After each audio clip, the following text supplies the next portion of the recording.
At the start of this video, we ask a number of troubling questions. Let's be sure we've answered them. What's going on in America today? Why are we over our heads in debt? Why can't the politicians bring debt under control? Why are we over our heads in debt? Because we're laboring under a debt money system that is designed and controlled by private bankers. Now, some will argue that the Federal Reserve System is a quasi-governmental agency. But the President appoints only 2 of the 7 members of the Federal Reserve Board of Governors every 4 years. And he appoints them to 14-year terms, far longer than his own. The Senate does confirm those appointments, but the whole truth is that the President wouldn't dare appoint anyone to that board of whom Wall Street does not approve. Of course, this does not preclude the possibility that some honorable men may be appointed to the Board of Governors. But the fact is that the Fed is specifically designed to operate independently of our government, as are nearly all other central banks. Some argue that the Fed promotes monetary stability. We saw the current head of the Bank of England, Eddie George, claim that this was the most important role of a central bank. In fact, the Fed's record of stabilizing the economy shows it to be a miserable failure in this regard. Within the first 25 years of its existence, the Fed caused 3 major economic downturns, including the Great Depression, and for the last 30 years has shepherded the American economy into a period of unprecedented inflation. Again, this is not some wild conspiracy theory. It's a well-known fact among top economists. As Nobel Prize-winning economist Milton Friedman put it, the stock of money, prices, and output was decidedly more unstable after the establishment of the Federal Reserve System than before. The most dramatic period of instability in output was, of course, the period between the 2 wars, which includes the severe monetary contractions of 1920-21, 1929-33, and 1937-38. No other 20-year period in American history contains as many as 3 such severe contractions. This evidence persuades me that at least a third of the price rise during and just after World War I is attributable to the establishment of the Federal Reserve System, and that the severity of each of the major contractions, 1920-21, 1929-33, and 1937-38, is directly attributable to acts of commission and omission by the reserve authorities. Any system which gives so much power and so much discretion to a few men so that mistakes, excusable or not, can have such far-reaching effects is a bad system. It is a bad system to believers in freedom just because it gives a few men such power without any effective check by the body politic. This is the key political argument against an independent central bank. To paraphrase Clemenceau, money is much too serious a matter to be left to the central bankers. We must learn from our history before it is too late. Why can't politicians control the federal debt? Because all our money is created out of debt. Again, it's a debt money system. Our money is created initially by the purchase of U.S. bonds. The public buys bonds like savings bonds. The banks buy bonds, foreigners buy bonds, and when the Fed wants to create more money in the system, it buys bonds, but pays for them with a simple bookkeeping entry which it creates out of nothing. Then this new money, created by the Fed, is multiplied by a factor of 10 by the banks thanks to the fractional reserve principle.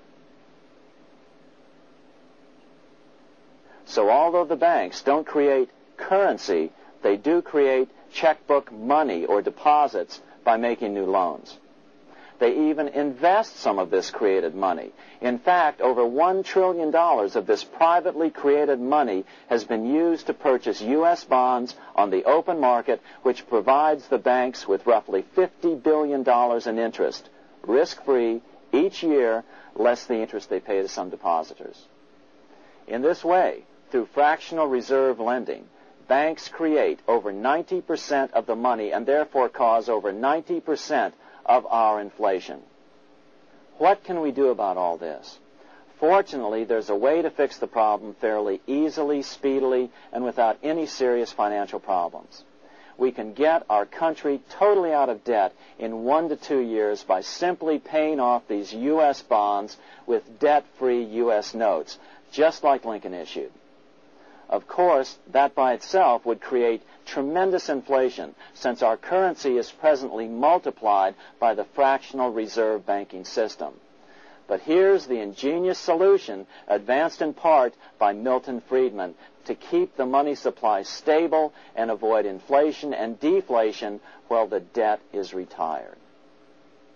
As the Treasury buys up its bonds on the open market with U.S. notes, the reserve requirements of your hometown local bank will be proportionally raised, so the amount of money in circulation remains constant.